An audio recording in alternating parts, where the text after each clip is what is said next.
Now let's turn our attention to Lesotho, the African country nobody has ever heard of. And we are not the ones saying this, Donald Trump did. When he addressed the US Congress earlier this week, he said nobody has ever heard of this country that Washington is sending money to. Unsurprisingly, Lesotho's government is shocked and embarrassed. That's how they put it, shocked and embarrassed. And the people of Lesotho are schooling Trump on social media, claiming that they are not his punchline. And we are here to do our part.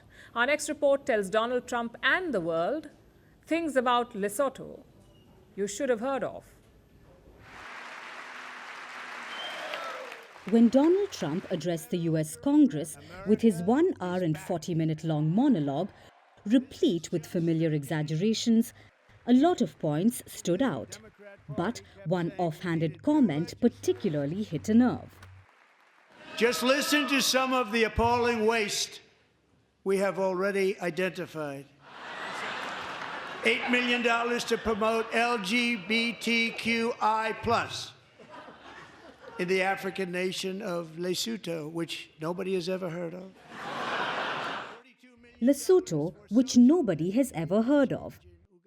That's what Donald Trump, the President of the United States and arguably the most powerful leader in the world, said about another sovereign nation. This in his first speech since his return to the Oval Office.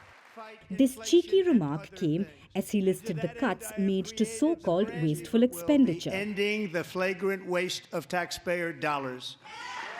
It elicited laughter from some US lawmakers, but many people are not indulging in this celebration of ignorance, including the Basotho. That's what people from Lesotho are called. Now, of course, we don't expect Donald Trump to know that, but his comments have obviously angered Lesotho residents. President Trump saying he's never heard of us, well, that doesn't make sense to me because the US has an embassy here in Maseru, and to me that says there's relations between the two nations. People are taking to social media, sharing facts about Lesotho, saying that, of course, he's too busy golfing to notice, when apparently many of the t-shirts he loves are made in the country he barely knows about. Their government echoes a similar sentiment. According to reports, Lesotho's Foreign Affairs Minister, Lejon Mpojane, was shocked and embarrassed by the comments. He has vowed that Lesotho is not taking this matter lightly.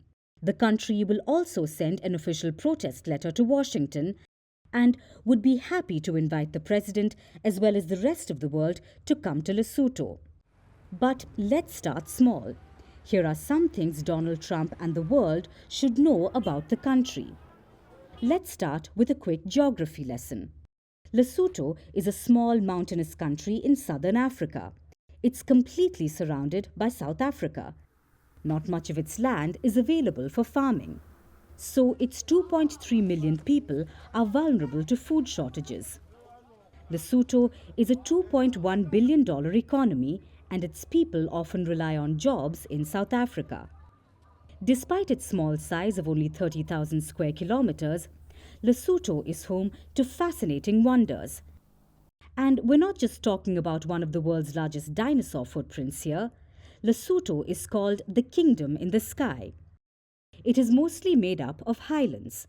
This is the only country in the world that lies about 1,000 meters in elevation.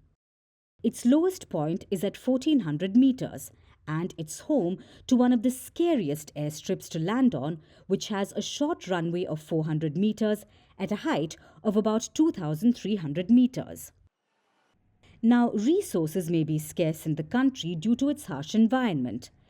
But Lesotho is rich in water, often called white gold, as well as diamonds, which are a major export for the nation.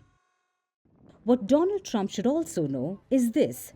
Lesotho has the second highest level of HIV infection in the world. Almost 1 in 4 adults is HIV positive. Now, Trump may say that Lesotho gets $8 million to promote LGBTQI+, but local advocacy groups refute it. In fact, much of the US aid money goes towards HIV prevention in the nation.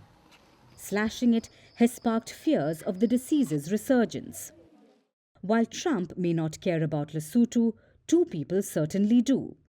First, Britain's unnecessary prince, Harry.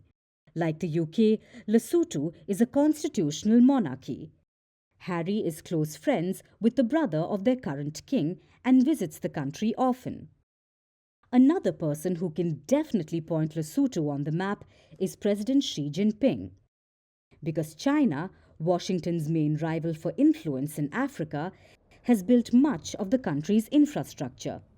Plus, Chinese businesses have long been present in the country, making Lesotho the largest sub-Saharan African exporter of garments to the United States, with goods worth $240 million.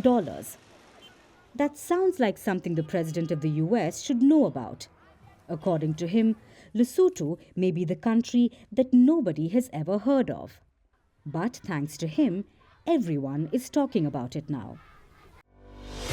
Merci beaucoup. Hi, how are you? Very well, thank you. Thank you for being here. Namaste, Mr. President. Bharat Kelogon, Komeri Namaste. How many people generally follow you in interviews? Typically, in a month, we have viewers up to 150 million. That's more than twice the population of France. And in the last 2 years, we had 3 billion viewers. So I say, Laurent, this is your chance to be famous. You're on Firstpost.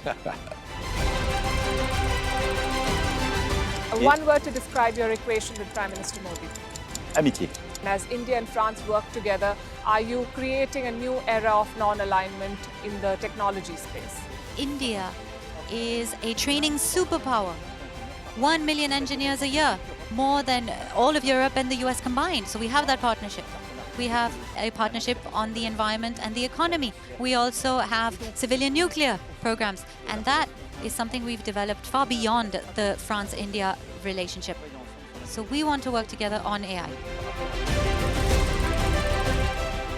And then comes China with its DeepSeek, creating models at a fraction of the cost. Did that innovation take you by surprise? Did that breakthrough make you sit up and think, what did the Chinese do and how? But what did DeepSeek do? They took everything that was already available from the last AI model, and then they recalibrated it.